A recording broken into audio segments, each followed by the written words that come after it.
Developer Tiny Bull Studios' newest title, The Lonesome Guild, offers a cozy RPG experience that hits at the right time. As fall rolls in and the colder months start to creep up, this is the kind of game that warms you with charm and sincerity rather than spectacle. Let's unpack that in this review.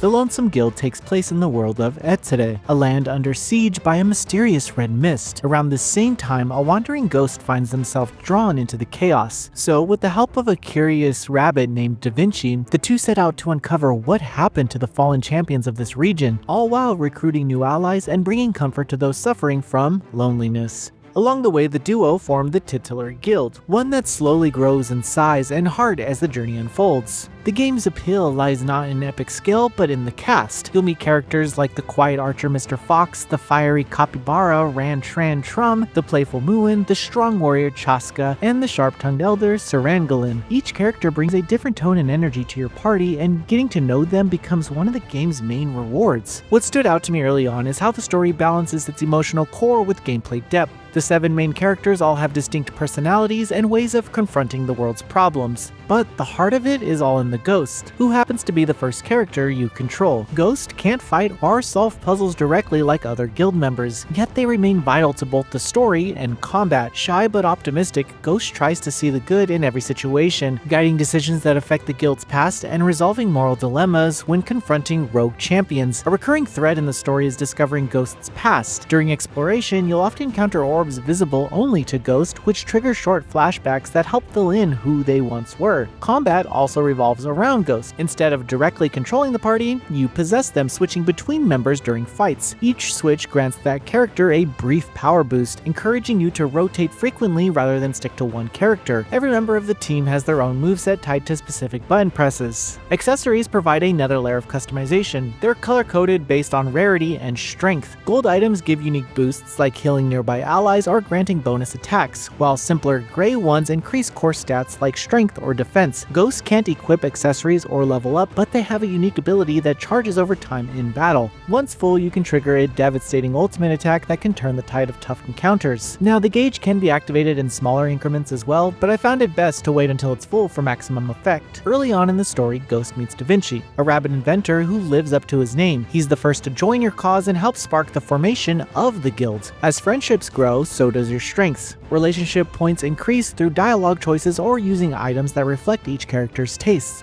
unlocking special cutscenes and new combat perks. Da Vinci's hammer-based attacks are a highlight early on, especially for dealing with groups of weaker enemies. His inventive nature comes through in battle as his moves feel heavy and deliberate. That said, as the guild expands, Da Vinci's utility dips compared to newer recruits with broader attack options. Even so, his bond with Ghost remains central to the story, and I appreciated how his loyalty and optimism grounded some of the more emotional scenes. One of the best parts of the Lonesome Guild is the downtime. Campsites scattered across the areas act as safe spaces where you can save progress, talk to party members, and trigger friendship scenes once you've built up enough rapport. You can also fast travel from camps, which wasn't actually possible in the demo, but it's a welcome addition to the final release since the map expands considerably as you progress. Among the newer guild members, Mr. Fox quickly became one of my favorites. His calm, mysterious demeanor fits perfectly with his role as an archer, and his cutscenes reveal a subtle emotional depth between his quiet nature. Increasing his friendship level took patience, as he didn't always agree with my dialogue choices, but the payoffs were well worth it. Then there's Ran Tran Trum, the hot-headed capybara who delivers wide-range attacks that hit multiple enemies. His contrast between species and temperament make him instantly memorable. He's brash, says heck and freaking a lot, but his big heart is in the right place, and he quickly became a reliable heavy hitter in my party. Later recruits like Malhen, who's a whimsical wishing star who uses ranged attacks and health-draining abilities, add some much-needed variety. Chaska, a fierce warrior, joined soon after and became my go-to powerhouse, where her whirlwind attack deals heavy area damage and can carry fights almost single-handedly once properly equipped. She's not invincible though, and I lost her several times before finding the right accessory setup to keep her alive for a little longer. Finally, Sarangalin is an older woman who fights with daggers and poison, rounds out the guild. Her venom attacks can blanket the battlefield, and she quickly proved her worth in the later stages. No matter your party, the game always encourages experimentation, and rotating your party members can reveal some surprising new strategies. Outside of the main story, the Lonesome Guild offers a fair amount of side content. You'll find quests scattered across the regions, but most are fairly standard. Fetch items, defeat certain enemies, or locate missing NPCs. They help flesh out the world, though they sometimes lack meaningful narrative payoff. Navigation can also be a little tricky since maps are only accessible at campsites. It's kinda easy to lose track of quest objectives, especially with no in-game markers to guide you. I found myself retracing my steps more than once trying to complete these smaller missions. Another small frustration came from some input bugs. For example, triggering friendship cutscenes occasionally required pressing the prompt the exact moment it appeared. Missing the window meant backing out of the menu and re-entering it. It's a minor issue, but frequent enough to notice.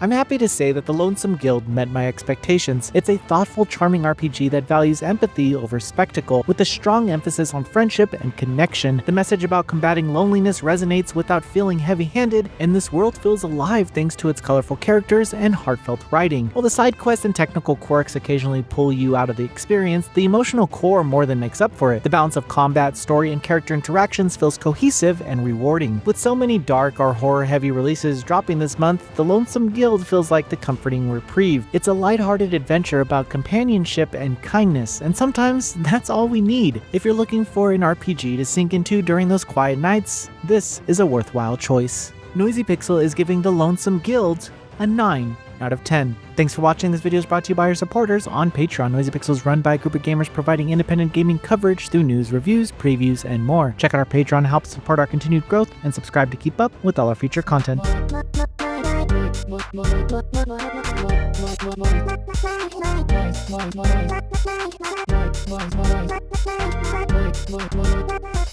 Noisy Pixel.